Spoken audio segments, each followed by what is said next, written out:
I don't know if you've ever seen this. Now it's not my fault. If you've ever seen this cartoon that has just one frame, and it's got a bunch of superheroes in it, and sitting in the middle of this whole group of superheroes is Jesus. And he says, "Do you want to hear how I saved the world?" It's a little different. Well, that's what we're talking about. This worship series that I started last week was inspired by this book called Marvel-ous Myths. It's by Dr. Russell Dalton. And he was actually one of my professors in seminary. He was my Christian education professor. And I enjoyed his classes very much. And so what he does in the book and what we're doing together throughout these weeks is looking at some of our favorite Marvel superheroes and seeing if we can find connections with how we live lives of faith, what lessons they have for us. So, being 4th of July weekend, I had to choose Captain America and the Falcon. And you may be like, and who? I'll explain. They actually go together. So, Captain America, in case you are not a comic book fan and like a way back comic book fan, first came out in 1941. Obviously, what's going on in the world in 1941? Just about World War II. They didn't yet quite call it that, but that was what was happening. And so the first issue had a big picture of Captain America with a big right hook to Hitler's chin. And that would be kind of the theme for the first several years of the Captain America comic book. He would be fighting the bad guys who would be Nazis, or ended up his nemesis character, Red Skull, which kind of was a stand-in for the same. And so, at first, they were very, very patriotic and go America, and we can do this. And obviously, it sold terrifically. It was a wonderful comic book, and it had a great run. But in the years after the war, it started to decline in popularity. There's other superheroes coming out in the 50s and stuff. And so they canceled that series and put Captain America on a shelf for a while. And they tried to reboot a couple of times, but didn't take until in the 60s, 1964, is when they did a big relaunch of Captain America. And of course, they have to explain how he reappears, right? And that's how comic superhero universes work. And so what they did was say that the Avengers, who are now a thing, stumble upon, just happen to be passing by, and see this guy floating in the water, and it turns out he has been frozen in a block of ice for all these years, and he thaws out, and they rescue him, and it turns out that he's fine. It put him in like a state of suspended animation. So he still thinks it's the 1940s, he still thinks the war's going on, and he doesn't recognize anything because everything has changed. And so this series of adventures, has him realizing that, there are new things to learn, and he goes through like, maybe if I'm not even needed anymore, and to realize that they still need the same values that he stood for then, he does again. Well, I forgot one thing. So, about the origin of his powers.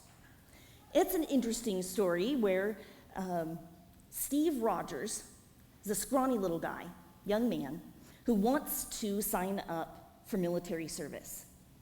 He goes to do that, and he gets rejected because he's not fit enough. He's too little and scrawny. And then some people observe that he has some pretty great qualities.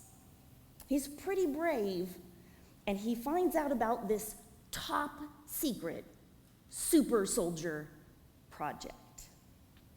And so he signs up for that.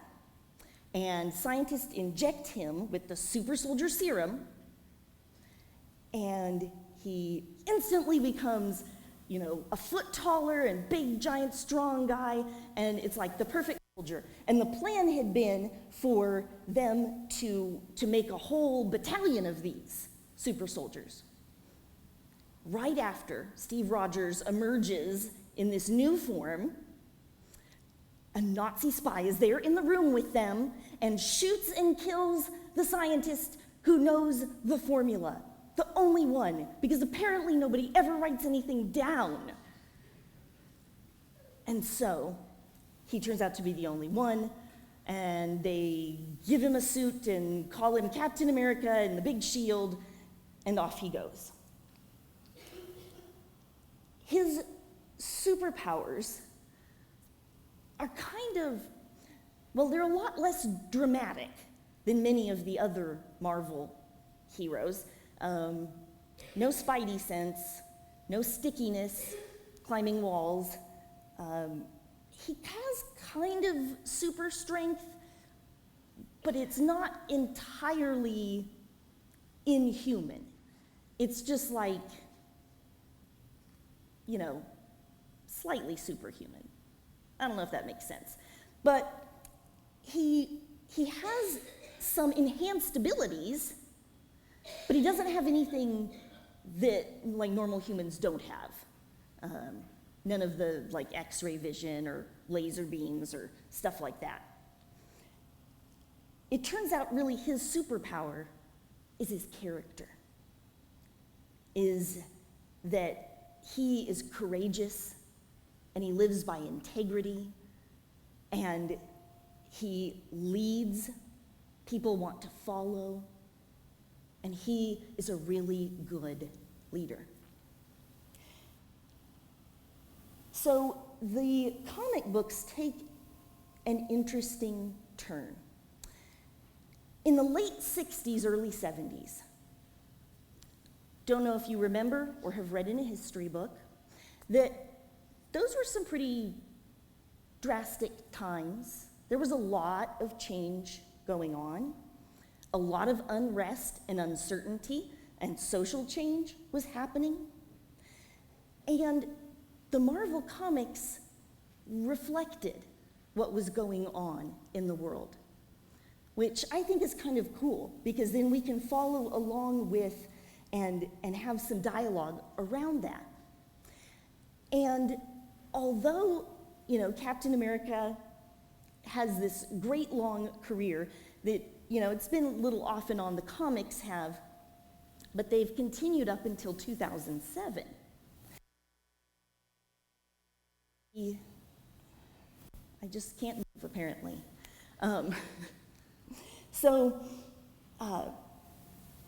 The comic books start to reflect what's going on in the world and some of that unease and tension. Give us a good opportunity to look at things. Did you know that there were several instances, I counted at least 3, in which Captain America, turned in his shield, put down the suit, and walked away? 3 times. Once, interestingly enough, 1974, just after Watergate. And the comic has a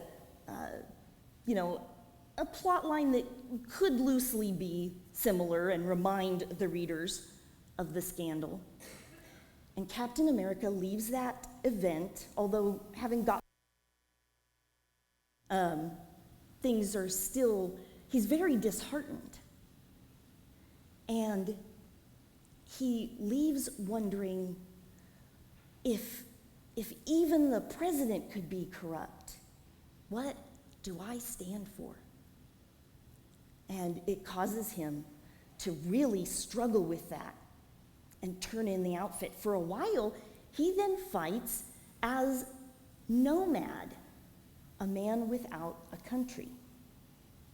And eventually he comes back and realizes that he has a new, bigger perspective, and he won't be quite so naive this time. There were several other points at which Captain America's interests and being became incompatible with the US government's policies and people. Now, the Falcon part. This is where he comes in. So the Falcon debuts in 1969.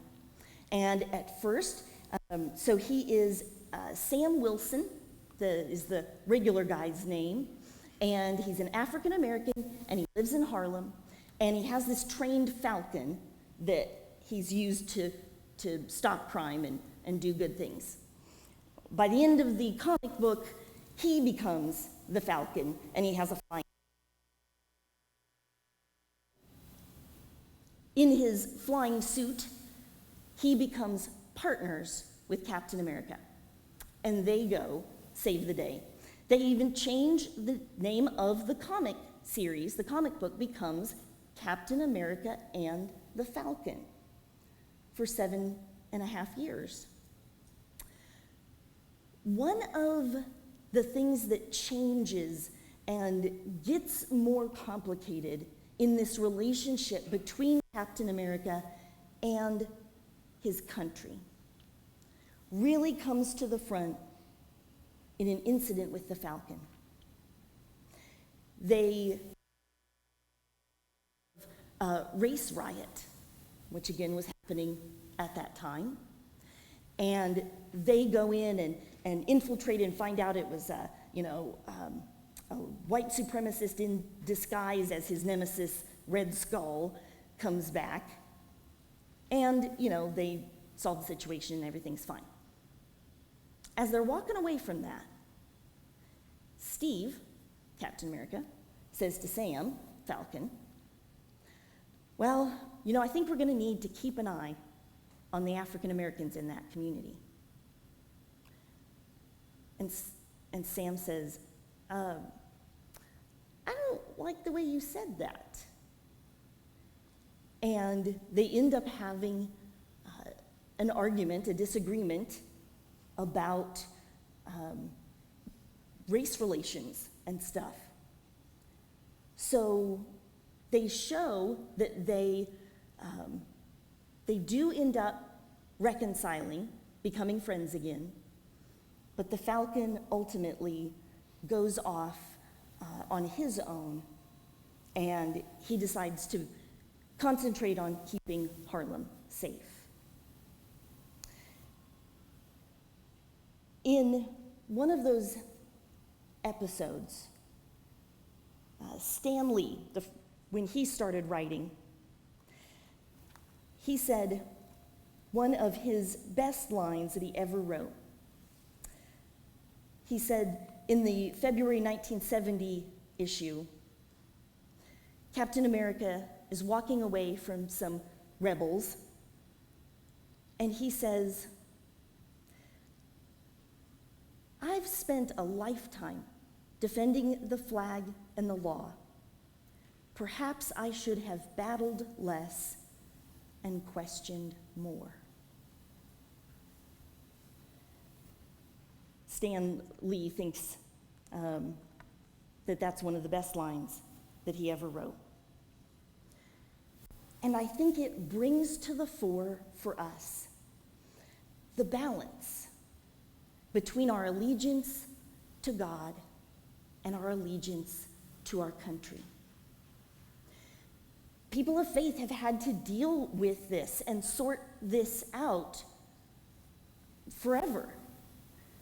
In fact, the people in Jesus' day, who of course not yet Christian, they had to deal with this as well. The Jewish people in the first century in Jerusalem and surrounding areas were living in occupied territory. Their land had been conquered by the Roman Empire. And so they had to pay tribute taxes and such. They had to live under this other group's rules.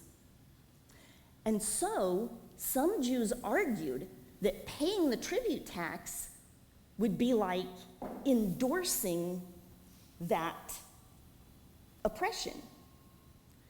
Others argued that that was unnecessarily disloyal and they didn't need to do that, and especially you could get in really big trouble.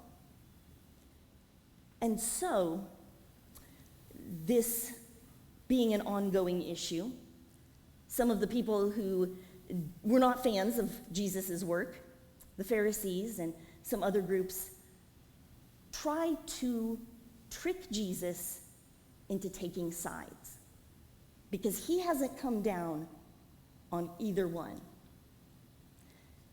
And they know if they can get him to say whichever one, they don't even care, they can turn at least part of the people against him. They can trip him up. And so, this is how it's told in Matthew 22. Then the Pharisees met together to find a way to trap Jesus in his words. They sent their disciples, along with the supporters of Herod, to him. "Teacher," they said, "we know that you are genuine,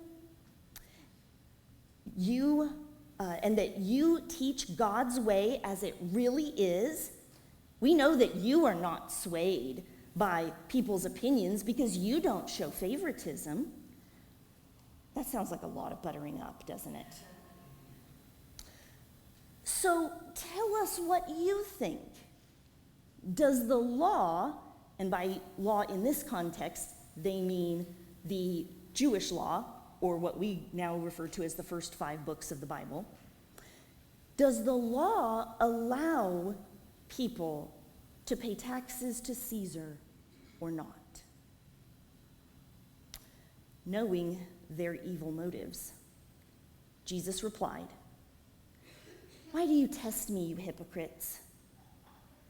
Show me the coin used to pay the tax." And they brought him a denarian. "Whose image and inscription is this?"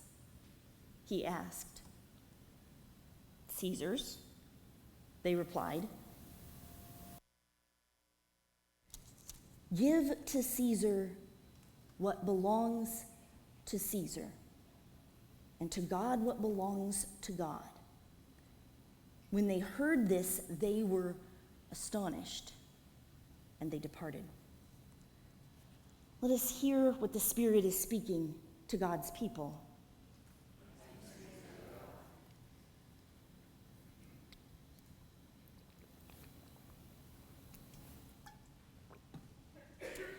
To really understand the magnitude of what Jesus was saying, we have to have some information, some context.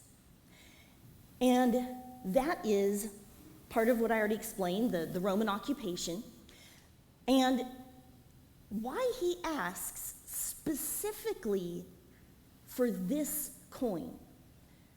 This is not a coin that necessarily everybody had.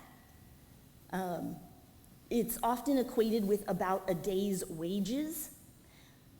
So it's, a decent amount of money to be extra. So obviously, if you've got several of those extra in your pocket, you are, pretty well off by their standards. And this coin is different than the one that they used among each other and at the temple. They used their own coins, Hebrew coins, among themselves. And so he asks not for just any coin, he specifically asks for this one. And it is the one that is used to pay the tax. And he points to it. On one side of the denarian, it has an image of Tiberius Caesar, the Roman emperor of that day. And on the other side of the coin, it has a figure of a woman in this way that is usually interpreted as pax or peace. And then it has an inscription around the edges that says, Son of the Most High or Divine Ruler Caesar Augustus. Don't know if you recall right off the top of your head which are the first couple of commandments, but of the 10 commandments, the big ones, we've got, you shall have no other gods, and you shall make no graven images or idols. And what he is pointing out is that the person in the temple with him, nonetheless, is carrying a graven image, something that he shouldn't be carrying. And it says on the back of it, Son of God. That's pretty radical. And Jesus is calling him out and saying, let's see where you stand. Who do you worship? And then he gives that line that's very, very well known. Give to Caesar what belongs to Caesar, and give to God what belongs to God. So if this coin has Caesar's image and name on it, I suppose it's reasonable to assume it belongs to Caesar. What belongs to God? If you were a Jewish person who grew up, going to temple and hearing this word, you would understand that what belongs to God is literally everything. God is the creator of the world. God made and lays claim to everything. We belong to God. So Jesus isn't giving an easy yes or no answer here. He's saying, do what you have to do. Being born into this system, we have to live in the world as it is, but remember that doesn't have the final say on who you are, on who we are. That we may have to, live in the world, and Paul will later say, but not be of the world. This does not give us a nice, clear answer or a test to apply in all situations, but it gives us two really good questions. What belongs to the country, and what belongs to God? It seems to me Jesus is saying, you got to navigate this one. And it's kind of a minefield. Sometimes there will be conflicting interests between government and our call as Christians. sometimes they will align. We who claim Christ as King have to navigate between those. How do we live in this world? How do we give credit where it is due? This is a great country. This is a wonderful country. We have freedoms that many other people do not have. And we should be grateful for those who made it possible. But we should also remember that our loyalty is to Christ first, then country.